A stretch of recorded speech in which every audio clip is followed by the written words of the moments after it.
Hi, and welcome to today's presentation of ethics. This is part 3 in a 5-part series, but you don't have to have attended the first 2 parts, or you don't need to attend the following ones if you only want this 1 hour. So we're going to go ahead and get started. If you've been to our live interactive presentations before, you know that the first couple questions will be your name and your email address. You'll need to fill those in. That way we can keep track of who's doing what responses, and we can prove that you were present and engaged. Also, you will need to answer every single poll question. There are only 3 throughout the class, so once you get past the name and email thing. So we're going to move ahead. The first thing we're asking for is your first and last name. Now remember, that doesn't go out to the general public. That's just for our records so we can make sure everything is logged correctly. Now while you're typing that in, I'm going to move on and go over some of the objectives for today's class. You can keep typing in your name and your first and last name while I go over the objectives. So today we're going to define informed consent, identify ethical issues in record keeping.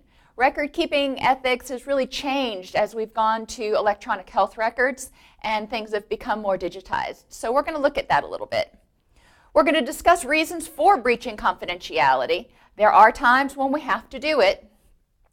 And we'll also explore the ethical issues surrounding involuntary commitment. We're going to talk about a lot of other stuff, but those are just kind of the highlights that we're going to hit in this particular segment. Now, hopefully you've had a chance to get your first and last name into the poll questions right now. So we're going to move on. I need you to add your email address. This is so after the course, those people who completed all of the poll questions will get an email. This email will give you instructions if you haven't already purchased access to the CEUs, how to do that if you want to purchase CEUs. Now remember, it's always free to just watch. It's just if you want a CEU, then you're going to need to follow the instructions that are in that email. So we're going to start out talking about patient rights. Patients should always be offered a choice of treatment options. Now when we go to different facilities, we want to look at those level of care guidelines. I've worked in co-occurring disorders pretty much my entire career.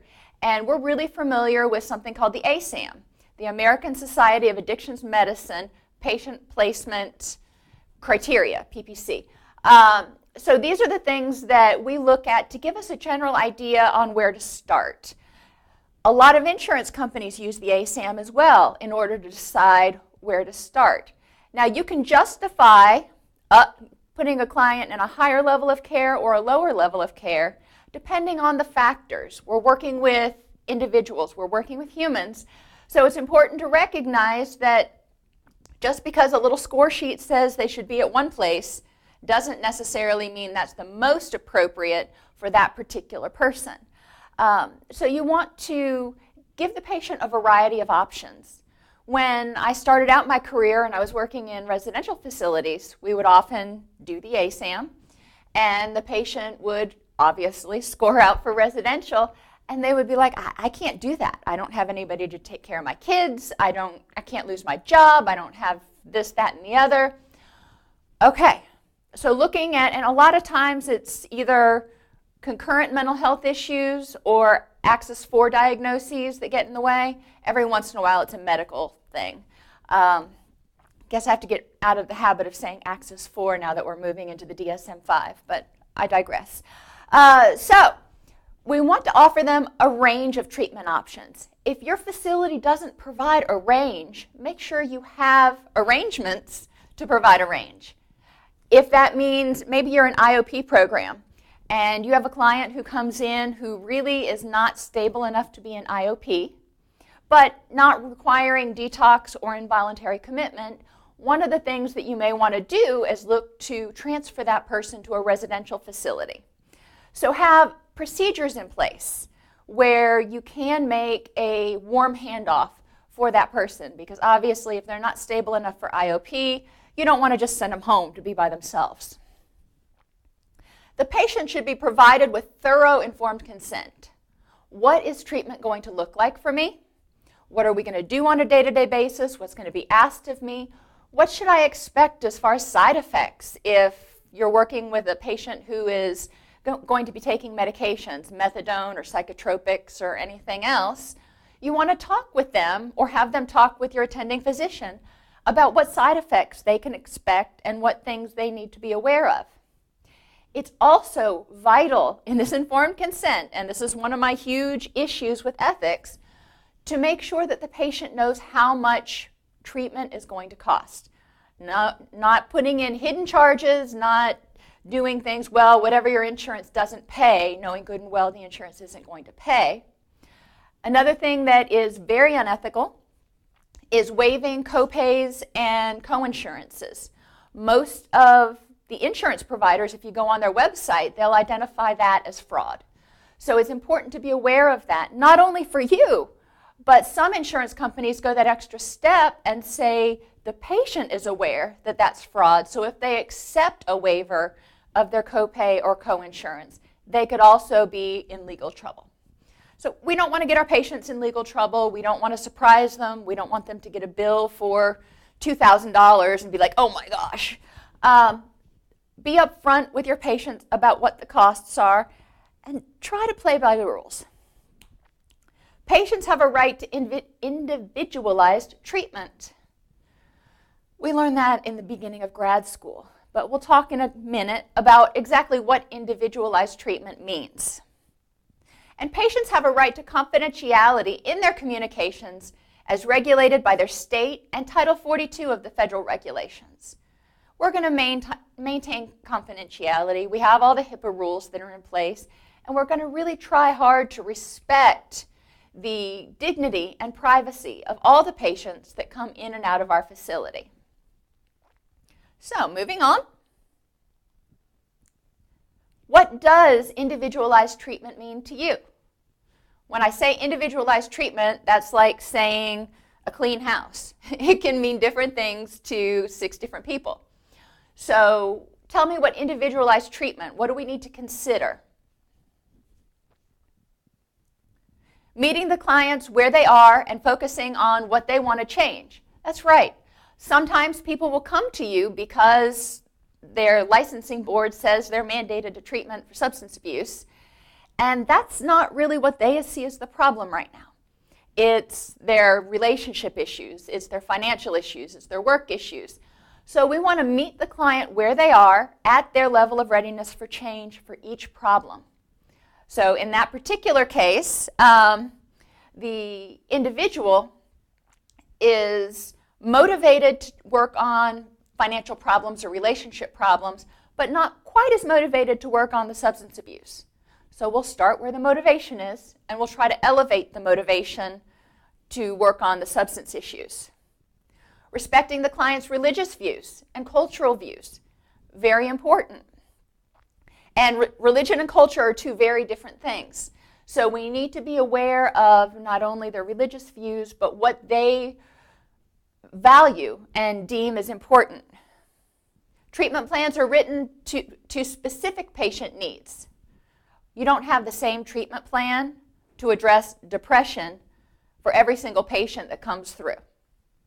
Another one I missed earlier was taking into account learning styles and temperament. Not everybody's an auditory learner. Some people would rather read.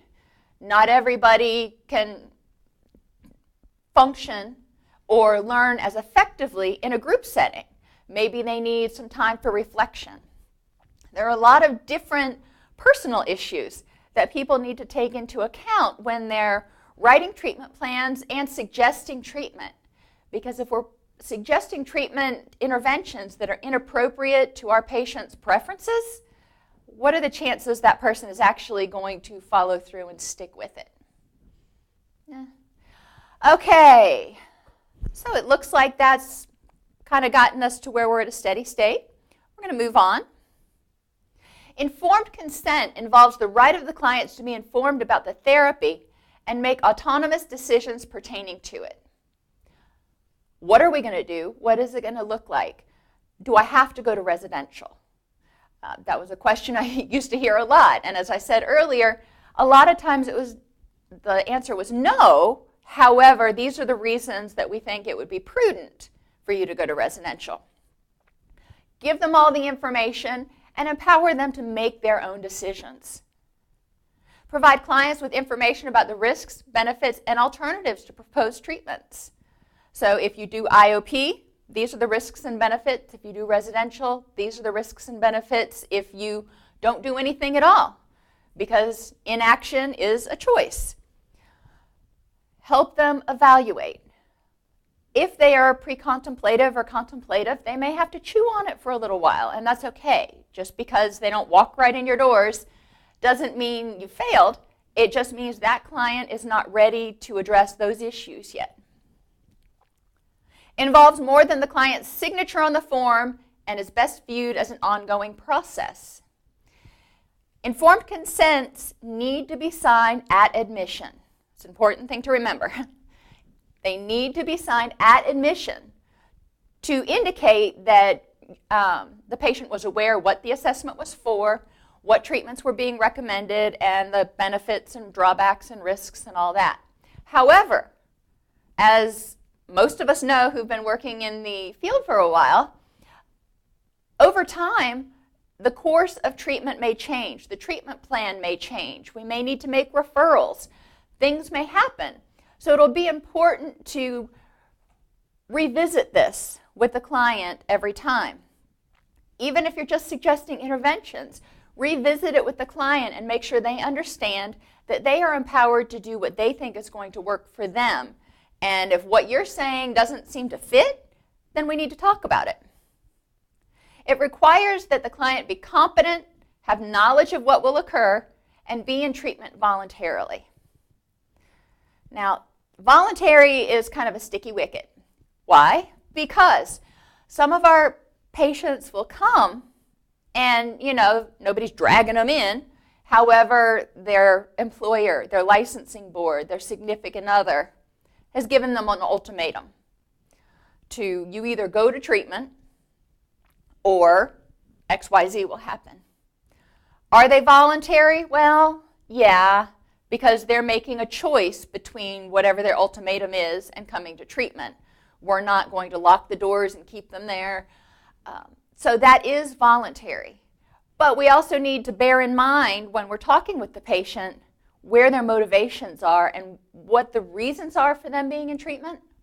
It may be, again, to keep their job or keep their license, a whole lot more than to deal with some issue with substances that they don't even really recognize yet. There are three elements of the legal definition of informed consent: capacity, comprehension, and voluntariness. The person has the capacity to make that choice. They understand all the information that they've been given, and they're doing it on a relatively voluntary basis. Informed consent should contain the date, a statement affirming the client understood what was explained. And I hate it when I see informed consent documents that are written in so much legalese that it takes me 20 or 30 minutes to go through it and try to understand what's going on. When I'm trying to explain it to my clients who've never seen the document before, it's very confusing. And it's scary when you can't understand what's going on. So try to keep your releases and your informed consents and those sorts of documents in very plain language. A statement of the client's right to withdraw from treatment so they understand they are voluntary. They don't have to stay. Now, if there are impending consequences, maybe they were released to your care from jail, and if they don't complete this, they will go to jail. You may or may not want to put that in there with the understanding that if you leave, I need to inform your probation officer. The benefits and risks associated with therapy. Now, this can be pretty general to start out with because a lot of patients come in and start in a similar sort of fashion. But making sure that they understand, especially in an outpatient situation, there are going to be times when therapy is really tough and you can expect to feel like crap. I tell my patients, even the ones that are only come in once a week, Therapy can be a full-time job. If you really start going to a place that is emotionally charged, it can be exhausting. So it's important to give yourself a break and plan for those things. It's important to have people that you can rely on and you can call on outside of therapy hours, because there are times where you may start having a bad moment or moments outside of the therapy session. So how are you going to deal with that? A description of the kind of treatment that we will be provided, experiential, cognitive behavioral, whatever it is, give them a general explanation of what does that mean. Give them an example of how that'll work so they understand whether it's going to work for them. Not every therapy is appealing to every client. So talk with them about what's going to feel best. And the signature, and I should have put and date, of the client or the client's legal representative.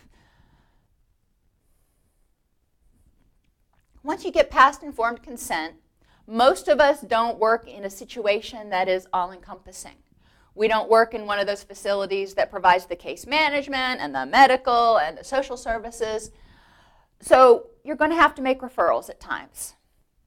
There are a lot of other reasons for referrals. Values impasses, lack of appropriate knowledge on the counselor's part, or session restrictions due to managed care. Now, value impasses and lack of appropriate knowledge, these are two that hopefully can be avoided or averted early in therapy. If you're doing the assessment with the patient to decide whether it's an appropriate intake, and make sure the client knows that at what point you've accepted them as a patient. And that differs from place to place, whether it's prior to the assessment or after the assessment. But make sure they understand. If you know that you're going to have difficulty for reasons of values or knowledge working with this patient, you need to, at the very least, talk with the patient and consult with one of your colleagues about how you're going to handle that.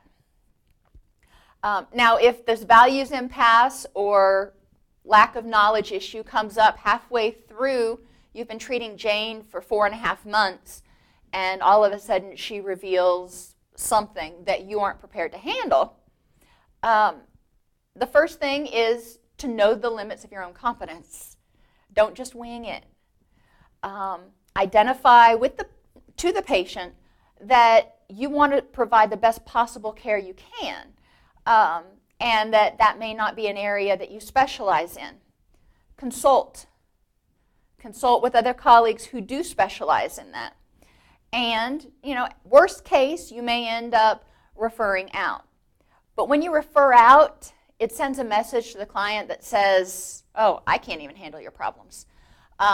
Or it sends a message to the client that it's too much for you to deal with. It also makes the client start over again, even if they don't interpret those other messages. They have to start all over again with a new therapist from the assessment and their history and whatever it took them 4.5 months to get to, they're going to have to go through all that again. So it's not fair.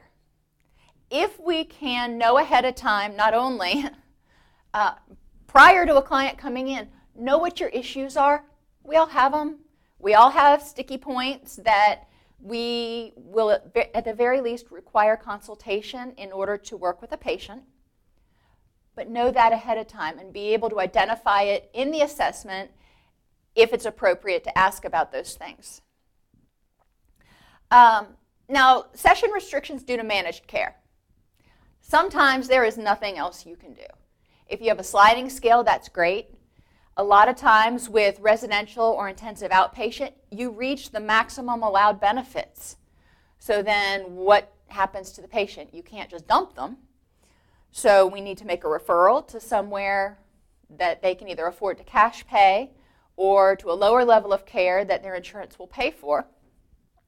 There are a variety of different things that you can look at, but do be aware that, especially these days, insurance companies are really going to crack down on session limits, and especially if your concurrent reviews are not top-notch.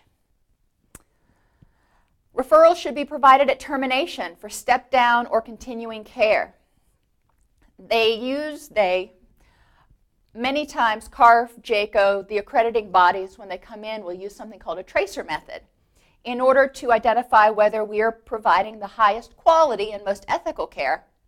So they will look at the patient's chart from the time that they were referred to you through and past the time they were discharged.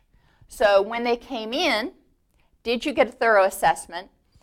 Did you get information from the prior people that were treating that patient? Did you try to involve the family? Did you do all these things? Is there an informed consent? Then they'll watch it through the course, reading the progress notes, seeing if you failed to make any referrals that would have been appropriate and helpful. And likewise, look at discharge. How did that go? It's really important that we try to stay with the client as we're going through the treatment process. Referrals also should be provided in the event that you'll be unavailable due to illness or vacation or something else. You always want to have a drop back because there are going to be days that you wake up and you've got the flu or something else. Hopefully it's not often, but it'll happen. And if your patient happens to be in crisis, what do?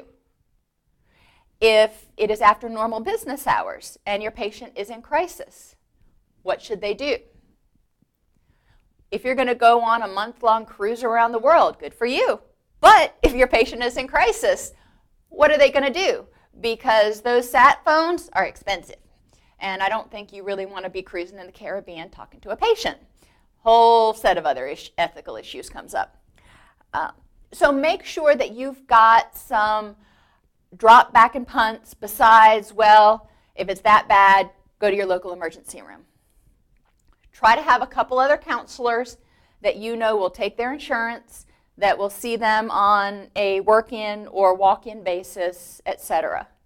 Generally in communities, as you get to know other counselors, you can rely on one another. So when Sally down the street goes on vacation, her patients will be given your number in case there's an emergency and vice versa. 98% of the time, nobody calls. But it's nice to know that you have that emergency number. It's kind of like when you, if you have kids and you go out for the evening and you leave the babysitter with the set of all the emergency numbers and the doctor and this and that and the other. How often do they use it? Almost never. But it makes everybody feel better. Referrals should also be provided to clients who can no longer attend therapy as scheduled due to things such as moving, work or school conflicts, or being in jail. And why is in jail italicized? Well, a lot of times we think, they went to jail, the jail will take care of them. Well, that's not necessarily true. If the person is in jail and is needing to receive clinical services and to sign a release of information, because just calling up the jail and going, hey, Sergeant Jim Bob, let me tell you about Bubba that you've got on your floor right now, isn't going to go over very well with confidentiality. You need to have the releases signed. So make sure patients know that if they ever end up anywhere, the hospital, or they have to move suddenly, or whatever it is, that they can sign a release of information, have it faxed over to you, and you can get all the relevant information to the new provider. A lot of times when patients go to jail, because the government, whoever it is, the county, has to pay for it, I have seen where the contracted providers try to do as little as possible. So if the patient is not causing problems on the pod, sometimes they won't even get the medication that they've been on. And that's another one of my huge battle cries, because then you have Jim Bob, who was on Depakote. He goes to jail, goes off the Depakote. They're able to kind of manage him in jail. Then he gets out of jail and he's completely destabilized, and they wonder why he reoffends. But, okay, so back on track. We need to advocate for our clients, and that's another part of ethics, is advocating for our clients in situations where it's legally and ethically possible to make sure that they get the treatment that they need. Record keeping assists clinicians in providing the best service as possible for clients. If you've got a caseload of 15, 25, 30 clients, you're not going to remember everything. I think it's probably 1 in 20,000 people who can remember every single thing about every single client every single time. So write it down. It doesn't have to be a dissertation. One of the things I like to do in the spirit of empowerment, my sessions, I go 45, 50 minutes, and then we spend the last 10 minutes writing the progress note together. We review everything that we covered. We reviewed the goals from last week, the assignments for between sessions, and where we hope to be the next week. That helps. Not only does it get the paperwork done, it summarizes it in the client's mind. It also demystifies this whole counseling process. And it helps them really get a firm grounding and feel empowered to take charge of what's going on, because it's not this file over here that they're not allowed to look at. Record keeping provides the basis for safeguarding practitioners in the event of lawsuit by documenting your decisions and actions. It can also kick your butt by documenting poor decisions and inactions. So you need to make sure that you document, and you need to make sure that you behave ethically. And we've talked in other presentations about the 2 tests, the mom test and the kid test. If my mom were to find out about this, would I be ashamed, or would I be able to hold my head up and say, yes, I did that? The kid test is, if this were my child going through treatment and the provider did or did not do this, how would I feel about it? Now, obviously, those 2 things, since I'm a mom, I'm like a big mama bear with my kids. So those are the 2 people in my life that are really meaningful to what's going on. So those are the tests that I use. Why did I go down that road? Because as you're making decisions throughout therapy, do I refer, do I not refer, do I commit, do I violate confidentiality because I believe there is reasonable harm or reasonable likelihood of harm, all those things need to be documented. Do I consult? Do I think that I'm coming up against the bounds of my competence, so do I call a colleague? All those things you want to put in your notes so it's clear that you weren't just out there flopping on your own without any support. It also documents that you're integrated with other professionals, which is a huge bonus point, if you will, in proving that you're not getting burned out, that you're seeking help, that you're asking questions, that you're involved with the community, because that helps reduce our stress and our sense of isolation if we're in private practice. Or even in a community mental health center, you know, if people don't ever come out of their offices and talk to one another, you can still feel really isolated. Record keeping fulfills the requirement for reimbursement. I don't care whether it's private pay, state funded, or insurance, or anything else you can come up with. Eventually somebody may come back and say, prove to me that something happened on this date and time. Prove to me that the care that was provided was a reasonable standard of care.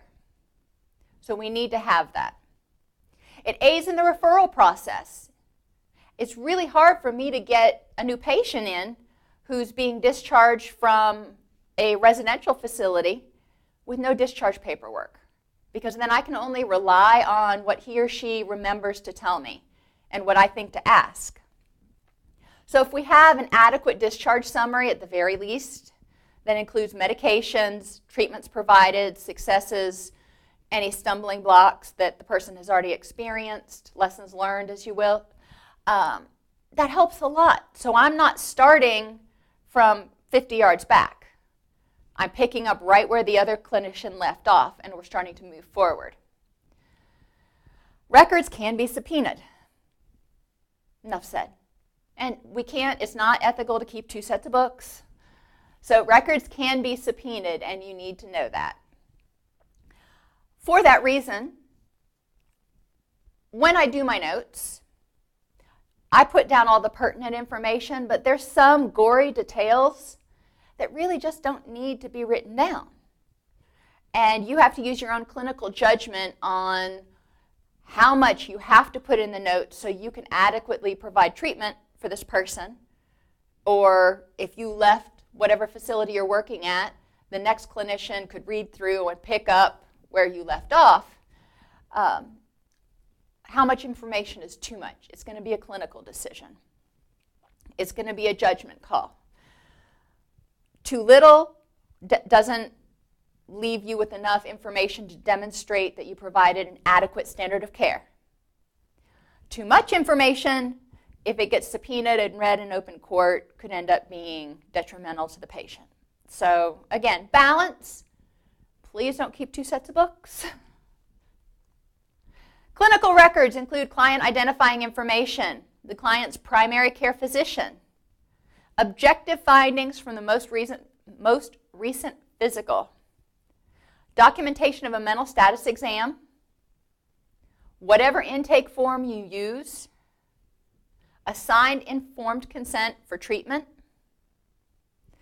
a diagnosis and prognosis.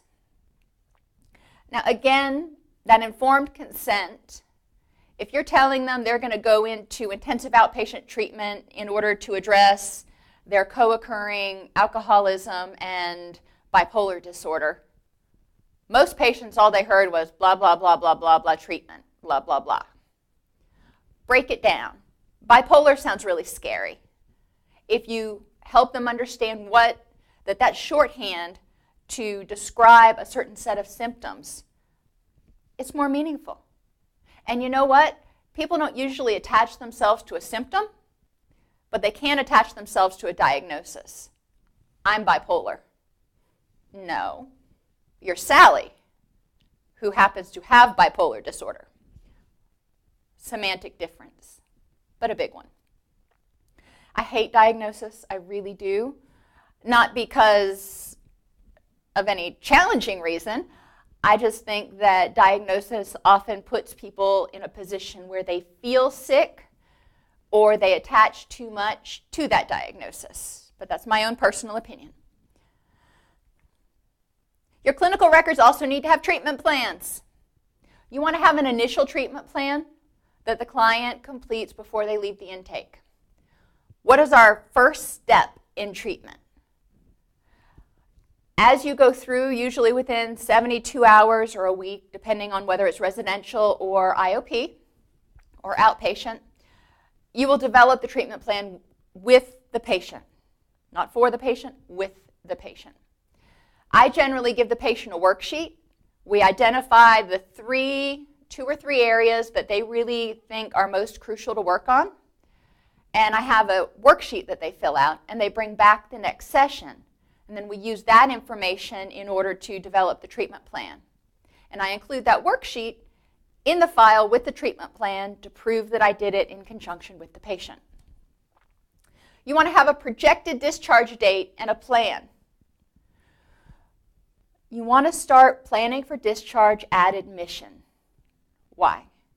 Well, if you start planning at admission, then at least the client has some resources if they never come back. They walk out of the admission and you don't see them again. You follow up, they're not responsive. At least you know that you've given them some resources. It also puts a time parameter on what's going on with them. They can hope to see some measurable differences within 3 months or 6 months or whatever it is. If you say, well, you're just going to be in therapy for a while, and 3 years down the road, they're like, should I be feeling better yet? Give them a time frame. You can always adjust it, but give them a time frame and talk with them about what they think is going to be a reasonable time frame. Because if they have the idea that they can make changes in their life that will produce meaningful, positive results in the next 2 weeks or a month, that's going to provide a lot of hope and momentum. You want past and present data from psychological tests. If any have been done. Documentation of referrals to other providers. Like I said, most of the time, there's going to be a referral or two that you make. Progress notes, termination summary, and any essential releases of information. Make sure all releases of information have the client's name and are dated and signed and witnessed. Additionally, never, ever, ever have a partially completed or blank release of information just hanging out in the file. Okay. So why is it important? I guess I covered this a little bit, but I want to hear your ideas. Why is it important to start discharge planning at admission?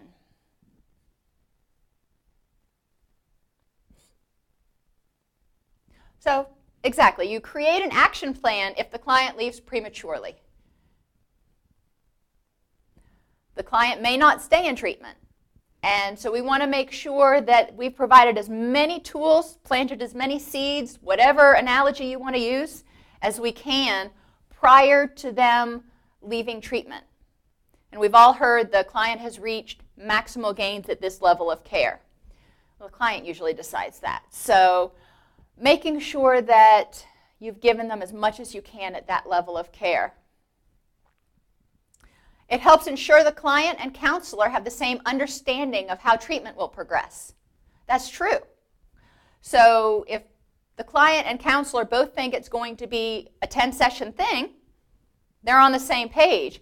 If the client thinks they're going to be in therapy indefinitely, and the therapist is thinking 10 sessions, then when they get to that 10th session, it could be a really rude awakening.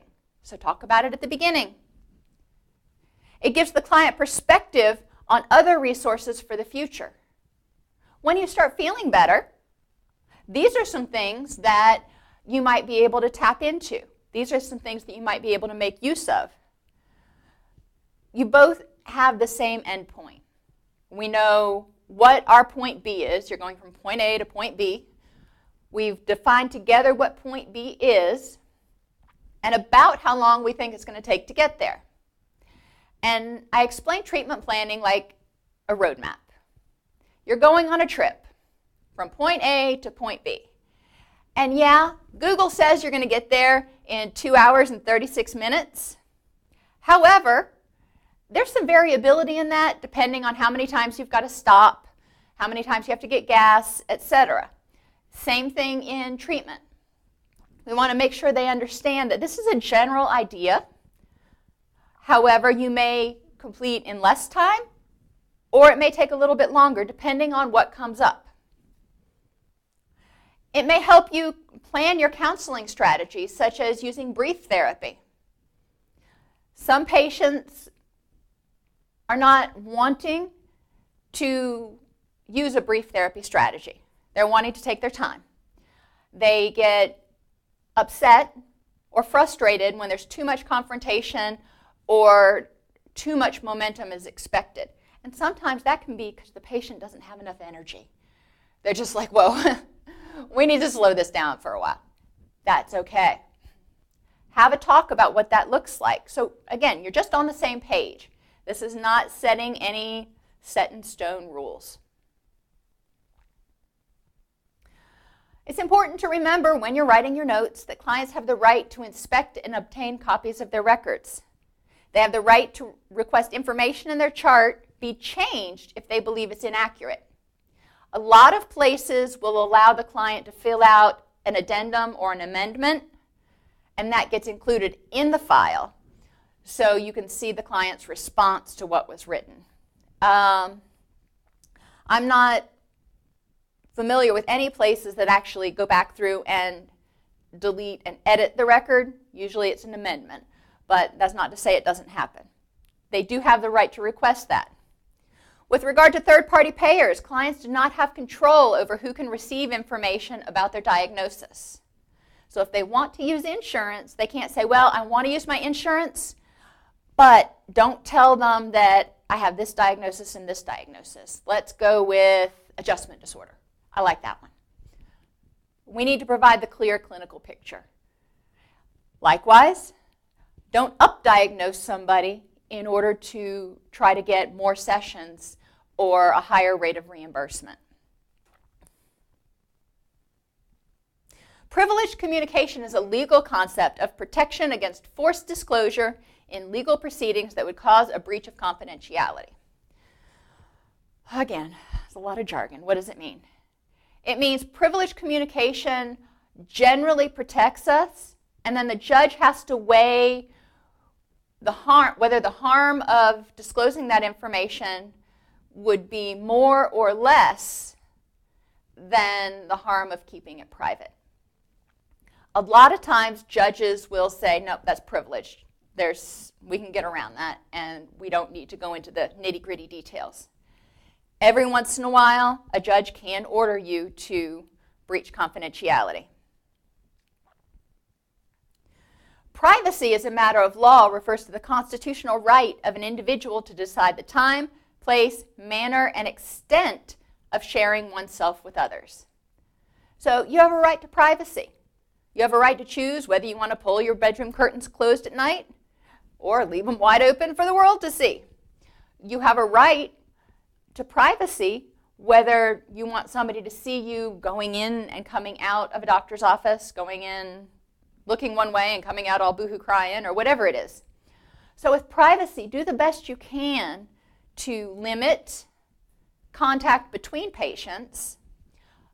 If you have the ability to have them have a back door to go out, that's always preferable. It's rare that that actually happens, but if you can, that's ideal.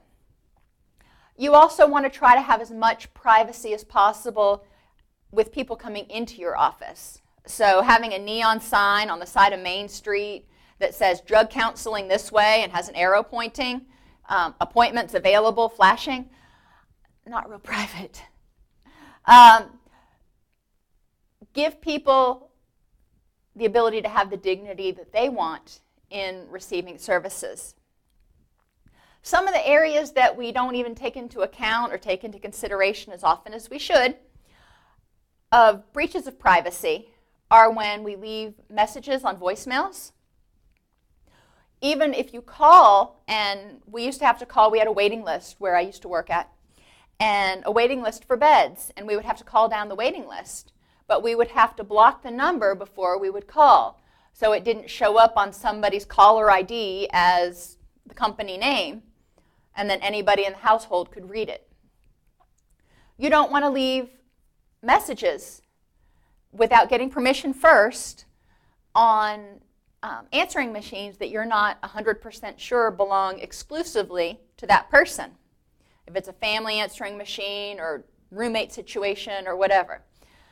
I generally, unless I have written permission from the client to leave a message, I do not leave a message. Voicemail. Leaving too much detail on voicemail can also be a hindrance. Now, if they gave somebody the password to their voicemail, I don't know that they have a reasonable expectation of privacy. Cell phones. It's your cell phone. That's true.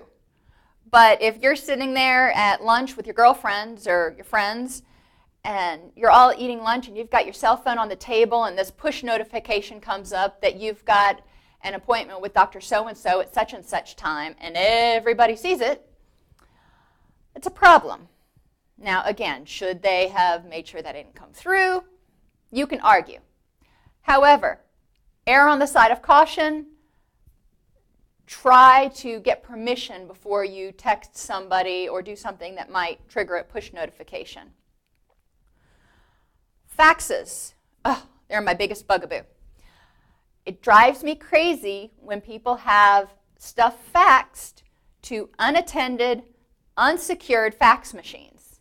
So if everybody in fiscal and clinical and everything else is sharing the same fax machine, it's not okay to just have patients' documents faxed there and sit there for 30 minutes.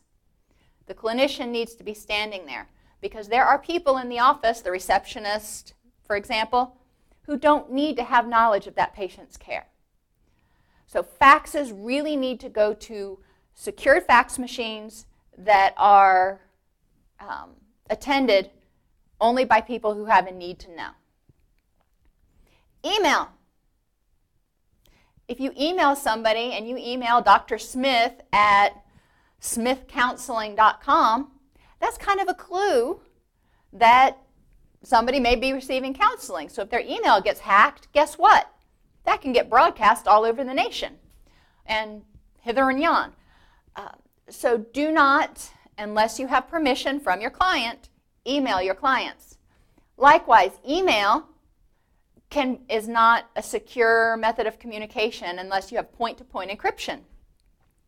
So don't send appointment reminders, don't send clinical data, anything that might breach confidentiality in email, unless it is, again, super secure point-to-point encryption, and or you have a release of information signed by the client acknowledging that they understand the potential privacy risks of using email. Finally, another best practice is credit card processing and statements. Discover Card, American Express, whomever, they don't need to know that Jim Bob is in counseling or getting a heart transplant or whatever it is. So it's a best practice to make sure that whatever your billing name is that comes across, so when they get their statements it says $35 was charged to, or charged by, have it be something semi-nondescript. Wellness Services USA or whatever it is, not Dr. Jane Smith, psychiatrist. Does it have to be done that way? No. Is it a best practice? Yes. Could it be coming to the point where we need to do that? Yes. So it's prudent to try to have some sort of a generic name, for your umbrella company or what? Not umbrella. That's not the word I'm looking for. But so it comes up as something nondescript. Make sure the client knows that it's going to show up as something nondescript. Otherwise, they'll do a chargeback. So what are some other special HIPAA considerations regarding faxing and cell phones that you can think of? Faxing to an unsecured fax machine, yes.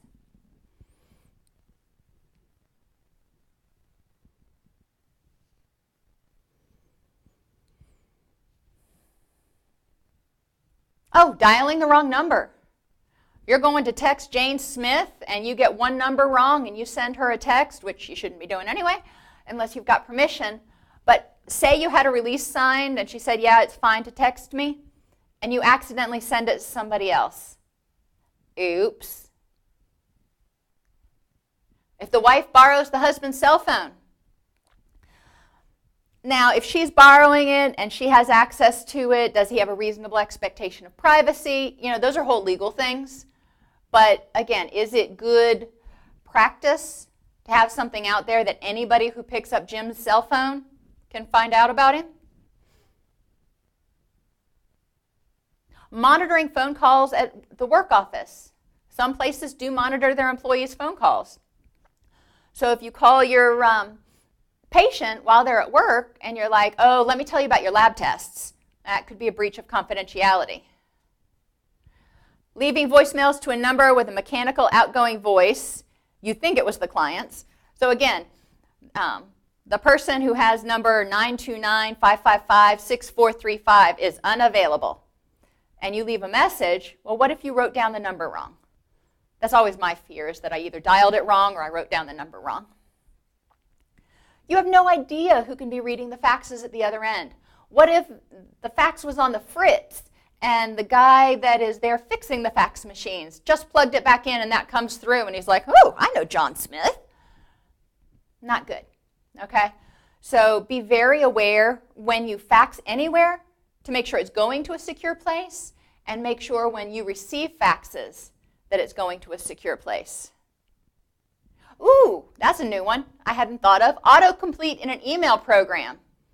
So if you're typing in, maybe you have 4 patients who are named Jane, and you have permission to email all of them. Go figure. And you accidentally select the wrong Jane and send confidential information. Whoops, that's not good. And I know it happens because my cell phone right now, it periodically asks me to autocomplete, and I say yes, and it'll populate, and I'm like, I don't use that email address anymore. So I have to go back and delete everything and retype it. But my point being, it's a really easy mistake to make, so be aware.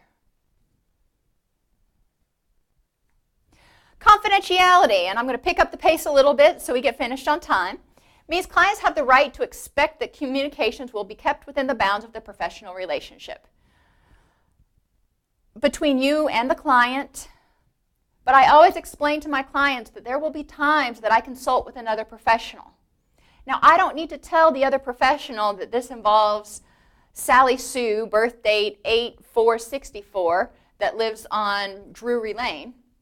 I can use as much as possible, I will conceal her identity, but I may talk to another professional just to get input. Maybe we're kind of at a point where we're stuck, and I'm having a hard time helping her get unstuck. Or I just want a second opinion on a case. I let clients know that, but I also let them know that I will protect their confidentiality to the best of my ability. And that the other person is a licensed professional who is bound by the same confidentiality rules and yada, yada, yada. We can breach confidentiality for a few reasons. If we need to have professional services provided to the patient, involuntary commitment comes to mind. Medical services. Patient falls out in your waiting room. Okay, well, we're not going to say, well, this is John Doe, and I can't tell you anything because I don't have a release, so take him to the hospital. We're going to provide the minimum amount of information necessary to make sure that that patient gets the highest quality of care. To protect the patient or client or others from harm, that whole Tarasoff thing. If there is reasonable belief that there is imminent danger to the client or to someone else, we have the duty to breach confidentiality. To obtain payment for services. That gives us the permission to send the bill to Blue Cross and Blue Shield or whoever their third-party payor is. And some people, and this is something for your lawyer to decide, believe that it also covers you if you turn them over to a collection agency for private pay clients. Again, get that cleared with your lawyer first, but we're also required by court order. Check with your state. Some states say that it can be any old subpoena or any old court order, and some states say that it has to be signed by a judge and it has to meet all these different criteria. Make sure you know what court orders you're allowed to breach confidentiality, or should I say required. When a client consents to disclosure, if they sign a release, then there's no problem. If the client files a complaint or lawsuit against the counselor, generally that means the client saying you didn't provide adequate care, so the only way to defend yourself is by releasing those client records. And when civil commitment proceedings are initiated, involuntary commitment. The other thing that we didn't have on here was child or elder abuse and neglect. Make sure that if you're a mandated reporter, which if you're watching this you probably are, that you report whenever you are required to for suspected child or elder abuse or neglect. Guidelines when required to breach confidentiality. Make use of the informed consent statement regarding the parameters of confidentiality. You should have gone over that at admission. Inform the client of the situation and involve them in the process. If I have to make a report to the Department of Children and Families, a lot of times I will, if it's clinically prudent, obviously, I'll talk about it with the client ahead of time and I'll go, okay, you understand that what you've told me, because of these reasons, I am going to have to make a report, or we are going to have to make a report to the Department of Children and Families. If I can get the client to make that report in my office, then, I know the report has been made. I try to empower them to make the report whenever possible. You still have to get all the information, the case report number, etc. We need to take reasonable steps to protect client confidentiality to the extent possible. Don't give any more information than you have to. With permission, contact the client's attorney. And that, if something is happening and you're being required to produce information and it's not you're being sued, you may try to contact the client's attorney and go, okay, I've got this court order coming to me that wants information about Jim Bob. Do you have any guidance? And then run it past your attorney, of course. Document all action taken and what information was disclosed. And always consult with colleagues regarding clinical judgments and with attorneys regarding legal obligations. If you're thinking that a person needs an involuntary commitment, if you have the luxury of the time to call a colleague and go, this is what's going on, I really think this person needs to be committed, that's perfect. Sometimes you don't have that option. You don't have that luxury. And if you don't have that luxury, then it's pretty cut and dry that the person needs to have the proceedings initiated. When in doubt, consult. Malpractice. The procedure used by the practitioner was not within the realm of accepted professional practice. The practitioner employs a technique that he or she was not trained to use. In Florida, you have to be licensed to provide hypnosis. So if somebody in their practice was just randomly doing hypnosis or anything that fell within that rubric, they could potentially be brought up on charges. The professional does not use a procedure that would have been more helpful.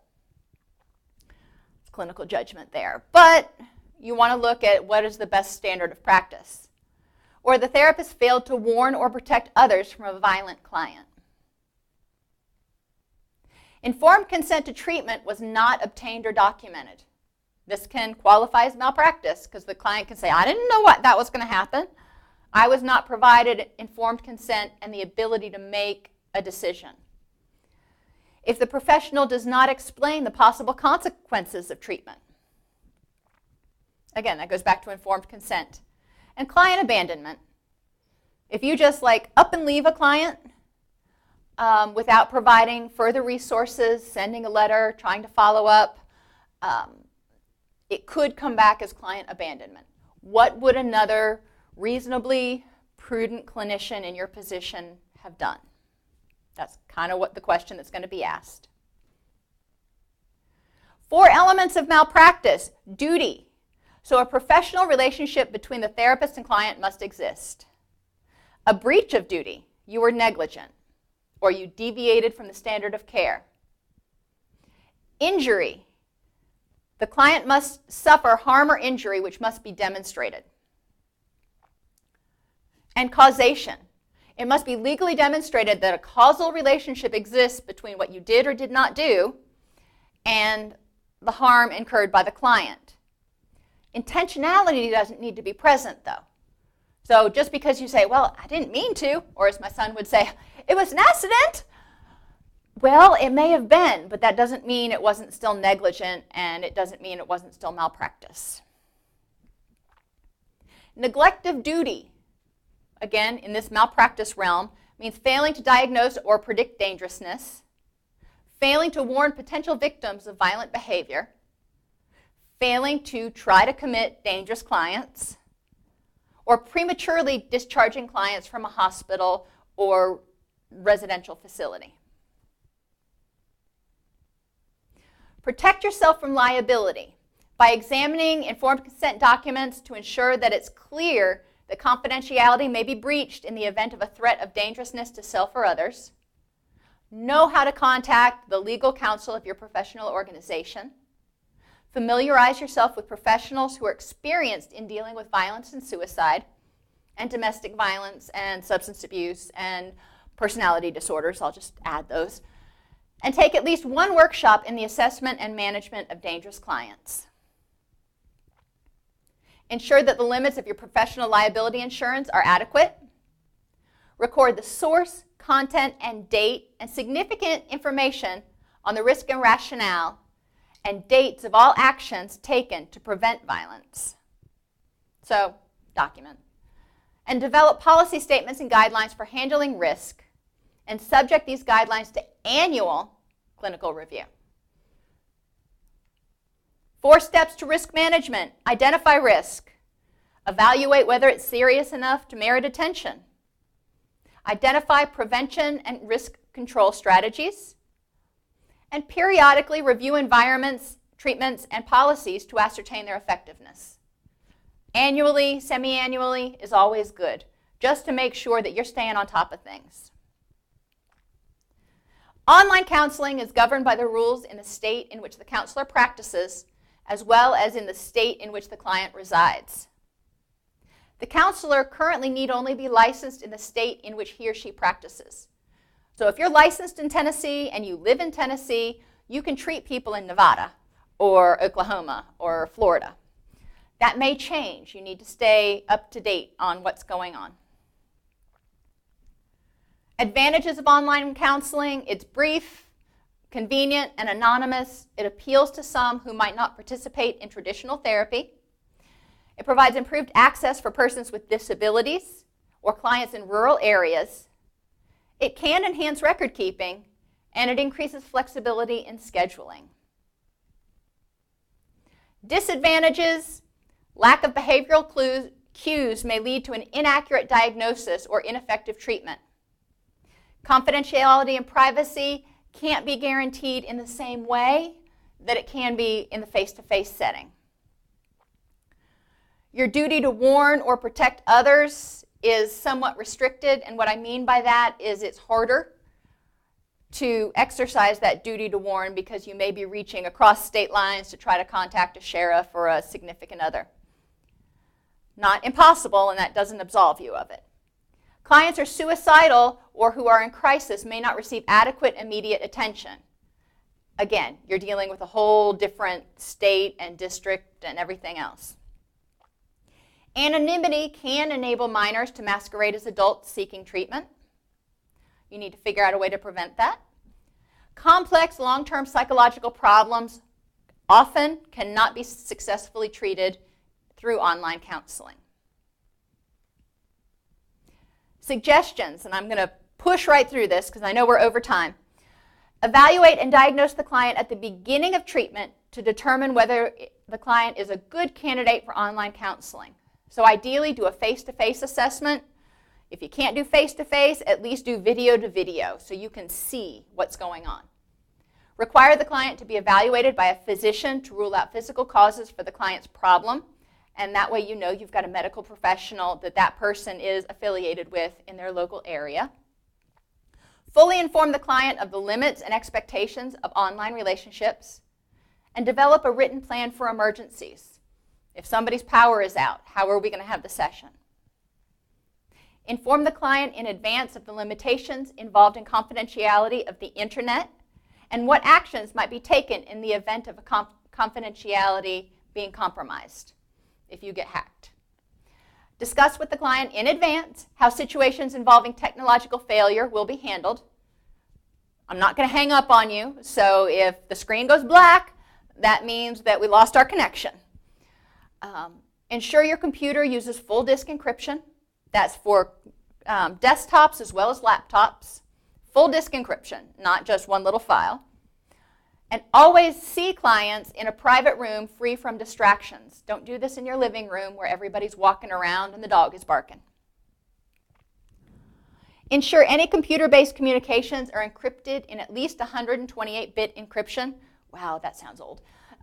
Verify to the best of your ability that you're actually talking to the intended person. Be professional, brief, and cautious in talking about confidential information on a telephone. Remember, there's no way to prevent your conversation from being recorded or monitored by an unintended person.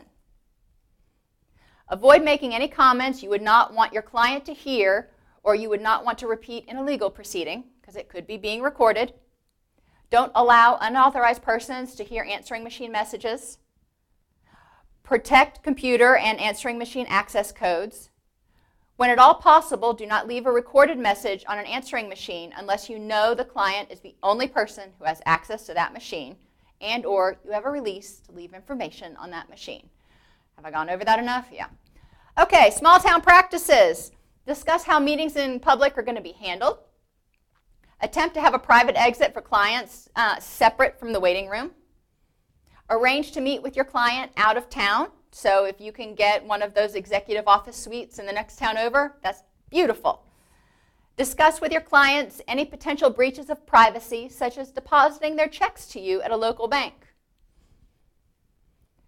In summary, informed consent is vital to ethical practice.